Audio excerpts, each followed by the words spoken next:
YouTube channel. और आज हम बात करेंगे यहाँ पे बहुत ही पॉपुलर हो चुके पोको F1 के कुछ सीक्रेट्स के बारे में, और इसी डिस्कशंस में हम देखेंगे उसके कुछ प्रॉस और कॉन्स। मैं हूँ मोनिका, तो चलिए वीडियो स्टार्ट कर लेते हैं।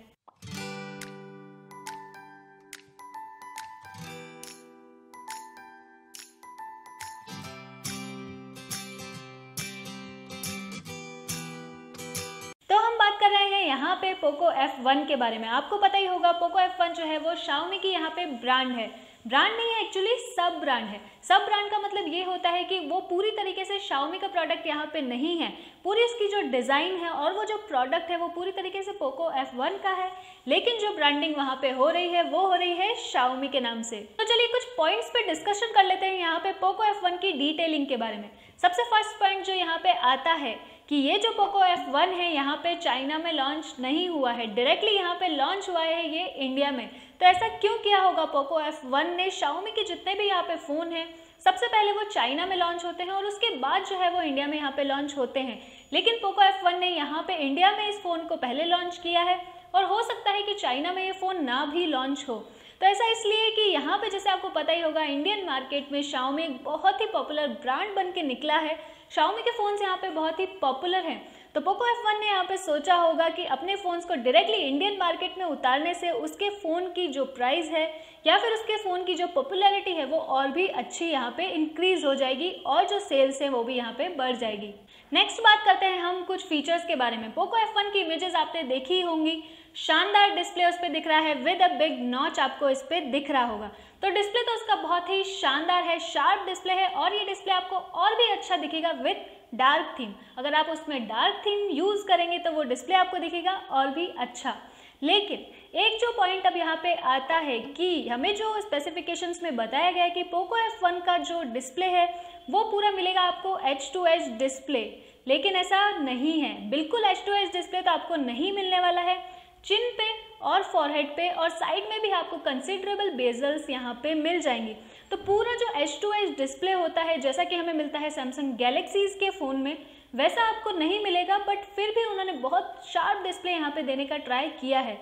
नॉच डिस्प्ले दिया है, 19:9 का एस्पेक्ट रेशियो आपको दिया है, तो डिस्प्ले अच्छा है। लेकिन जो H2H डिस्प्ले की बात यहाँ पे हुई थी वो पूरी तरीके से H2H डिस्प्ले यहाँ पे आपको पोको F1 में नहीं मिलेगा। नेक्स्ट जो फीचर यहाँ पे मिसिंग है वो ये है कि पोको F1 में आपको ड्यूअल स्पीकर नहीं मिलेगा। हाँ, उसमें आपको एक्सपीरियंस मिल सकता है ड्यूअल स्पीकर का, लेकिन जो ड्यूअल स्पीकर में आपको स्टीरियो वाला एक्सपीरियंस या फिर स्टीरियो वाली फीलिंग आती थी वो आपको पोको F1 में यहाँ पे नहीं मिलने वाली है। अब यहाँ पे बहुत से लोग पोको F1 का जो है वो कंपैरिजन कर रहे हैं ऑनर प्ले के साथ। वैसे कंपैरिजन होना बनता भी है क्योंकि सेम प्राइस सेगमेंट में यहाँ पे दोनों ही फ़ोन आ रहे हैं। पोको F1 की प्राइस जो स्टार्टिंग प्राइस है वो यहाँ पे 21,000 है, मतलब 20,990 रुपये है, और जो ऑनर प्ले है उसकी प्राइस भी लगभग यहाँ पे 20,000 रुपये ही है। प्राइस कंपैरिजन के हिसाब से इन दोनों को कंपेयर करना बनता है, लेकिन ऑनर प्ले जो है उसके अपने अलग फीचर्स और स्पेसिफिकेशन है, और आपकी प्रायोरिटी के अकॉर्डिंग जो पोको F1 है उसके अपने अलग स्पेसिफिकेशन और फीचर हैं। तो अपनी प्रायोरिटी के अकॉर्डिंग आप दोनों फ़ोन में से कोई भी फ़ोन चूज़ कर सकते हैं। वैसे एक पॉइंट जो मुझे लगता है कि जो ऑनर प्ले है वो यहाँ पे बेसिकली जो उस पर फोकस किया गया है वो किया गया है एज अ गेमिंग के लिए। गेमिंग फीचर्स आपको इस फ़ोन में बहुत ही बेहतरीन मिलेंगे और भी बहुत से इफेक्ट्स और आने वाले हैं ऑनर प्ले में यहाँ पे गेमिंग से रिलेटेड। तो पोको F1 एक डिफरेंट वेराइटी का फ़ोन है और ऑनर प्ले एक डिफरेंट वेराइटी का फ़ोन है। तो आप अपनी प्रायोरिटी के अकॉर्डिंग दोनों में से कोई भी फ़ोन यहाँ पे चूज़ कर सकते हैं। तो जैसे कि मैंने यहाँ पे आपको कहा था कि हम जो डिस्कशन यहाँ पे करेंगे उसमें आपको इसके एडवांटेज और डिसएडवांटेज भी बिल्कुल पता चल जाएंगे। तो सबसे पहले हम यहाँ पे बात करते हैं पोको F1 की प्राइस के बारे में। प्राइस आपको पता ही है, यहाँ पे 21,000 से शुरू होके 29,000 तक का प्राइस यहाँ पे ये होने वाला है। लेकिन क्या एक क्वेश्चन आपके दिमाग में आता है कि इस फ़ोन का प्राइस इतना कम यहाँ पे क्यों रखा गया है? जैसे ही पोको F1 के लॉन्च के स्पेसिफिकेशन यहाँ पे पता चले थे, सब लोगों ने यही स्पेसिफिकेशन स्पेसिफाई किया था, या फिर बोल सकते हैं कि ट्राई किया था, या फिर एक्सपेक्ट किया था कि इस फ़ोन का प्राइस करीबन 25,000 से 30,000 तो होगा ही। लेकिन यहाँ पोको F1 ने एक धमाका किया और एक क्रेजी वाला प्राइस बोल सकती हूँ मैं इसको, कि एक शानदार प्राइस पे इतना फ्लैगशिप डिवाइस जो है वो यहाँ पे लॉन्च किया सिर्फ 21,000 के प्राइस सेगमेंट में। 21,000 के प्राइस सेगमेंट में जो पोको F1 है बहुत ही बेहतरीन स्पेसिफिकेशन यहाँ आपको देता है। हार्डवेयर बहुत अच्छा है, सॉफ्टवेयर बहुत ही ज़्यादा 21,000 के प्राइस सेगमेंट में जो ये पोको F1 है वो आपको स्पेसिफिकेशन देता है एकदम किलर यहाँ पे, और कंपटीशन करता है अपने कॉम्पिटिटर से जो कि यहाँ पे है OnePlus 6 और Asus Zenfone 5Z। आपको पता ही होगा कि Asus Zenfone 5Z जो है वो यहाँ पे प्राइस सेगमेंट के साथ आता है करीबन 30,000 रुपये, और जो OnePlus 6 है उसकी प्राइस सेगमेंट यहाँ से स्टार्ट होती है करीबन 35 से 40,000 रुपये। तो यहाँ पे 21,000 के प्राइस सेगमेंट में जब पोको फ़ोन यहाँ इंडियन मार्केट में आएगा तो आप खुद मुझे कमेंट्स करके बताइए कि पोको फ़ोन के सामने Asus Zenfone 5Z और OnePlus 6 की तरफ कौन कौन जाना चाहेगा, या फिर आपको क्या लगता है कि कस्टमर का अट्रैक्शन कौन से फ़ोन की तरफ ज़्यादा होने वाला है। अब बात करते हैं यहाँ पे कुछ फैक्टर्स की। जैसे कि आपको पता है किसी भी फ़ोन के मार्केट में चलने का या फिर मार्केट में अच्छा ग्रो करने के 4-5 कुछ फैक्टर्स होते हैं। दूसरा यहाँ पे होता है हार्डवेयर, तीसरा होता है सॉफ्टवेयर, फोर्थ होता है मार्केटिंग और फिफ्थ होता है यहाँ पे आफ्टर सेल्स सर्विसेज। और जो फर्स्ट और मोस्ट इम्पॉर्टेंट फैक्टर यहाँ पे है वो होता है उसका प्राइस सेगमेंट।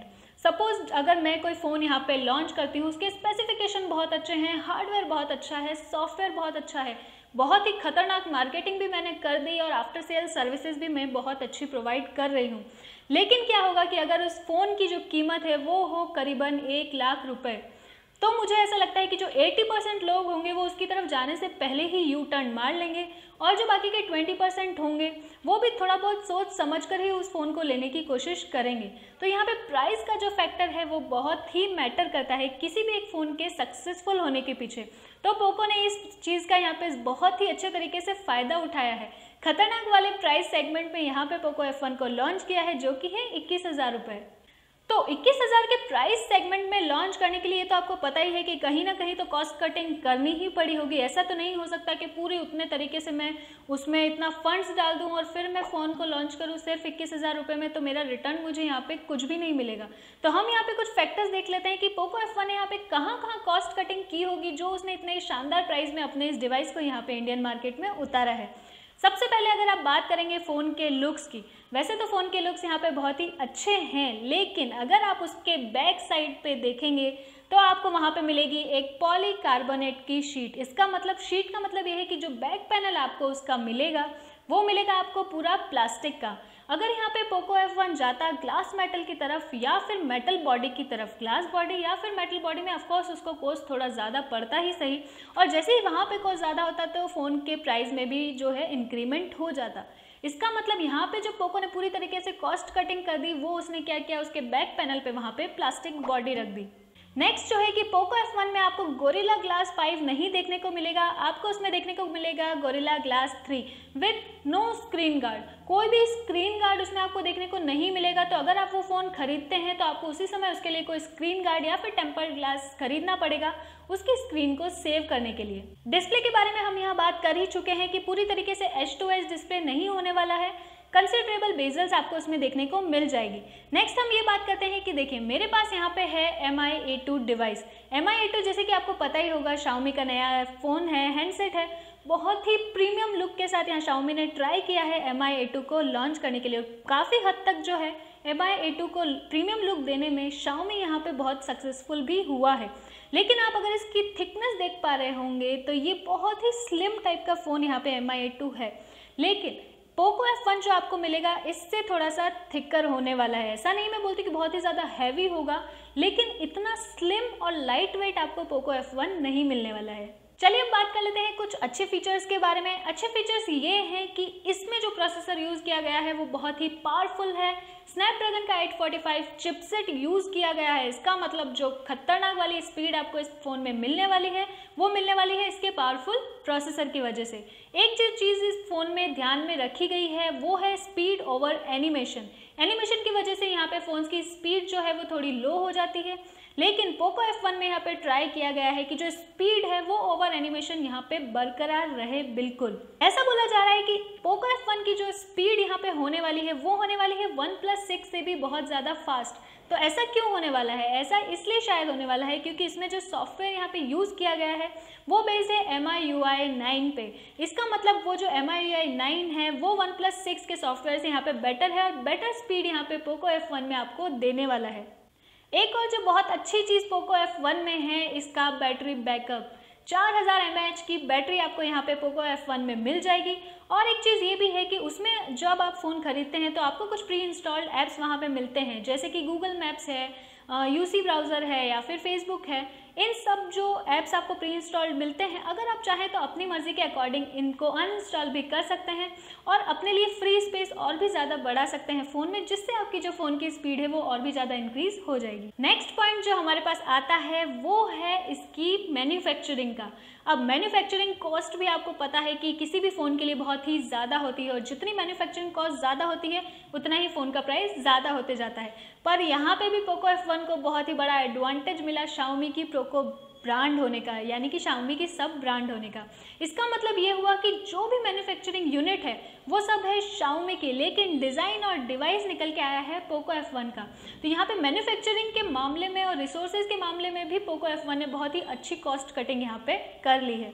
आगे वाला जो पॉइंट आता है वो आता है मार्केटिंग। मार्केटिंग का भी आपको पता ही होगा कि जो मार्केटिंग करनी होती है उसमें भी यहाँ पे बहुत ही फंड्स खर्च हो जाते हैं कंपनी के। जैसे कि आपने एप्पल आईफोन के बैनर्स देखे होंगे या फिर आपने सैमसंग के बैनर्स या मार्केटिंग देखी होगी। उस मार्केटिंग को करने में कंपनी के वहाँ पे बहुत ही फंड्स खर्च होते हैं।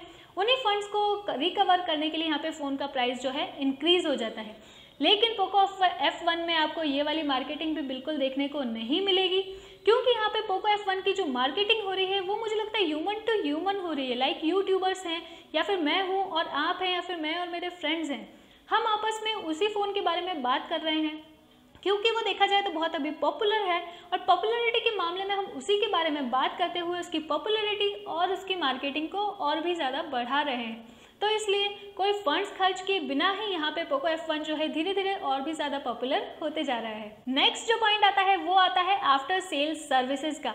Xiaomi की सब ब्रांड है तो आफ्टर सेल सर्विसेज भी आपको यहाँ पे Xiaomi की तरफ से ही मिलेंगी।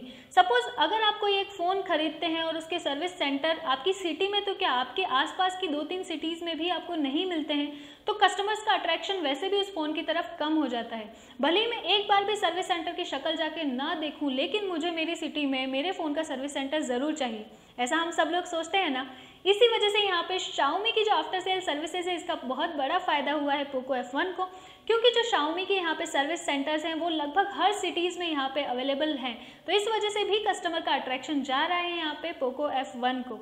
पूरी तरीके से Xiaomi की पॉपुलैरिटी का, Xiaomi की ब्रांडिंग का, Xiaomi के नाम का जो फ़ायदा है वो यहाँ पे उसके फ्लैगशिप न्यू डिवाइस को मिलने वाला है Xiaomi पोको F1। और एक लास्ट जो डिसएडवांटेज ऑलमोस्ट हर फ़ोन में होता है या फिर इस फ़ोन में मुझे लगता है सबसे ज़्यादा होने वाला है, वो है इसकी अवेलेबिलिटी। बहुत ही मुश्किल से ये फ़ोन मिलने वाला है। ऑफकोर्स फ्लैश सेल में ही आएगा और इससे उसकी ब्लैक मार्केटिंग भी और बढ़ सकती है।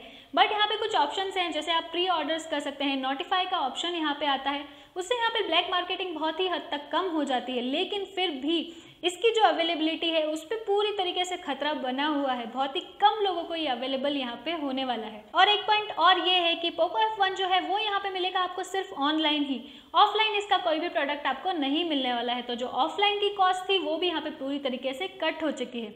इस पूरे डिस्कशन को सुनने के बाद ये जो कुछ पॉइंट्स मैंने यहाँ पे आपको डिस्कस किए हैं, आप मुझे बता सकते हैं कि क्या आपको समझ में आया कि इतनी कॉस्ट कटिंग के बाद इतना सस्ता जो ये फ्लैगशिप डिवाइस है वो यहाँ पे आया है। क्या आपके माइंड में ये क्वेश्चन उठ रहा था कि ये जो इतना अच्छा डिवाइस यहाँ पे दिख रहा है वो इतने सस्ते में मार्केट में कैसे उतर रहा है? तो यहाँ पे जो मैंने पॉइंट्स डिस्कस किए हैं, तो आई होप आपके जो ये कन्फ्यूजन होंगे थोड़े बहुत यहाँ पे क्लियर हुए होंगे। और अगर कुछ कन्फ्यूजन और है तो मुझे नीचे कमेंट बॉक्स में ज़रूर बताइए, मैं पूरा ट्राई करूँगी आपके इन कन्फ्यूजन्स को दूर करने का या फिर आपके सवालों के जवाब देने का। लास्ट में बात करते हैं कि पोको F1 कैसा होने वाला है। तो मेरी तरफ से तो एकदम शानदार होने वाला है, बहुत ही शानदार फ़ोन है। सबसे ज़्यादा शानदार वाली जो बात है वो है उसका एकदम क्रेजी प्राइस। आप मुझे कमेंट्स में बताइए कि आपको Xiaomi पोको F1 का प्राइस कैसा लगा है, एवरेज लगा है, गुड लगा है या फिर बहुत ही अच्छा लगा है। मुझे कमेंट बॉक्स में ज़रूर अपने ओपिनियन बताइएगा। मेरी तरफ से मैंने कोशिश की है पोको F1 के हर एक पॉइंट को कवर करने की। अगर आपके माइंड में कोई सवाल उठ रहा है तो नीचे कमेंट बॉक्स में बताइए और फिर हम कोशिश करेंगे उस पॉइंट पे भी इतना डिस्कशन करने की और लास्ट में एक वर्डिक्ट पे आने की। कमेंट्स करना बहुत ज़रूरी है, अगर कमेंट्स नहीं करेंगे तो मुझे कुछ भी पता नहीं चलेगा। और हाँ, वीडियो को लाइक करना भी बहुत ज़रूरी है, वरना भी पता नहीं चलेगा कि कितने लोगों ने वीडियो को पसंद किया है। तो वीडियो देखिएगा और वीडियो को लाइक ज़रूर कीजिएगा। I hope Xiaomi Poco F1 से रिलेटेड जो डिस्कशन हमने यहाँ पे किया, फिर जो पॉइंट्स मैंने आपको डिस्कस किए हैं यहाँ पे, वो आपको अच्छे लगे होंगे। अगर आपको अच्छे लगे तो इस वीडियो को एक लाइक तो बनता है, शेयर भी बनता है, और अगर अभी तक आपने सब्सक्राइब नहीं किया है तो जल्दी से सब्सक्राइब कीजिए MK टेक्निकल को। हम मिलेंगे इसी तरीके के किसी नेक्स्ट वीडियो में। Till then see you, bye bye and thanks for watching.